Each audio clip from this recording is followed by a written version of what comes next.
আসসালামু আলাইকুম ওয়া রাহমাতুল্লাহ। আপনারা আমার যে ভিডিওগুলো এখন দেখতেছেন হয়তোবা দেখে বলছেন যে ভাই এগুলা নতুন। তো আসলে এই যে জিনিসগুলো দেখেন, এই যে হাঁস মুরগি, গরু ছাগল, কবুতর, এগুলা কোনোটাই আমার নতুন না। এগুলো হচ্ছে এই বংশ পরম্পরায় চলে আসতেছে। আমার পারিবারিকভাবে আমার নানা দাদাও এগুলো পুষছে, আমার দাদিও পুষছে, নানা নানি বাড়িও পুষছে। সেখান থেকেই বংশ পরম্পরা চলে আসতেছে। আপনারা এখন আমার বাড়িতে যে গরুটা দেখছেন, আমার লাইফের ফার্স্ট ভিডিওটা আমার একটা বাছুরকে নিয়ে। তো এই গরুগুলা হচ্ছে আমার নানি আমাকে একটা গরু উপহার দিছিল।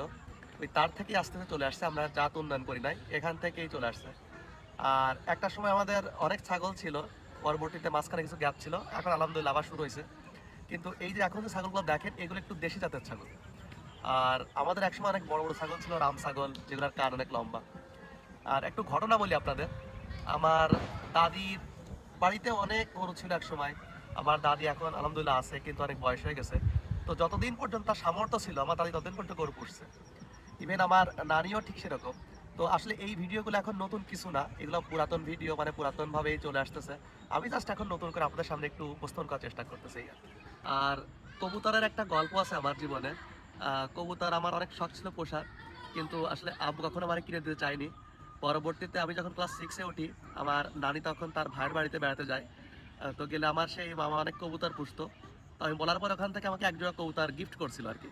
তো সেই কবুতরটা আলহামদুলিল্লাহ 6 মাস পুষছিলাম, পুষার পর ডিম দেয় না।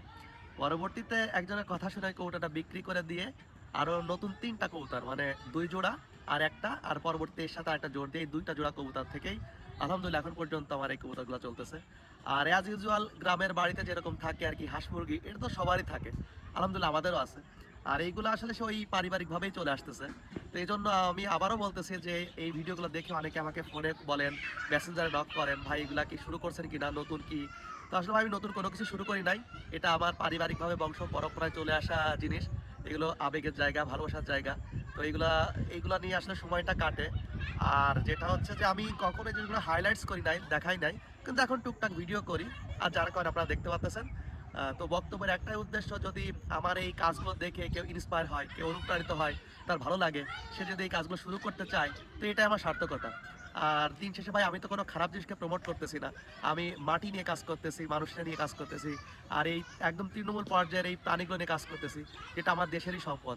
এই জিনিসটা যদি আমার আমার এই ছোট ভিডিও দেখে যদি কেউ অনুপ্রাণিত হয়, তার যদি ভালো লাগে, সে যদি এখানে ইন্সপায়ার হয়ে এগোয় আসে, তো সেটা আলহামদুলিল্লাহ। একজন মানুষও যদি আমার এই কাজে অনুপ্রেরণা পায়, তো সেটা আমার দেশের সার্থকতা। তো সবাই আমার জন্য দোয়া করবেন, যেন আল্লাহ সুবহানাহু ওয়া তাআলা আমাদের রহমত ও বরকত দ্বারা পরিপূর্ণ করে দেয় এবং আমাদের প্রতিটি কাজে বারাকা দান করে। আমিন। আসসালামু আলাইকুম ওয়া রাহমাতুল্লাহি ওয়া বারাকাতুহু।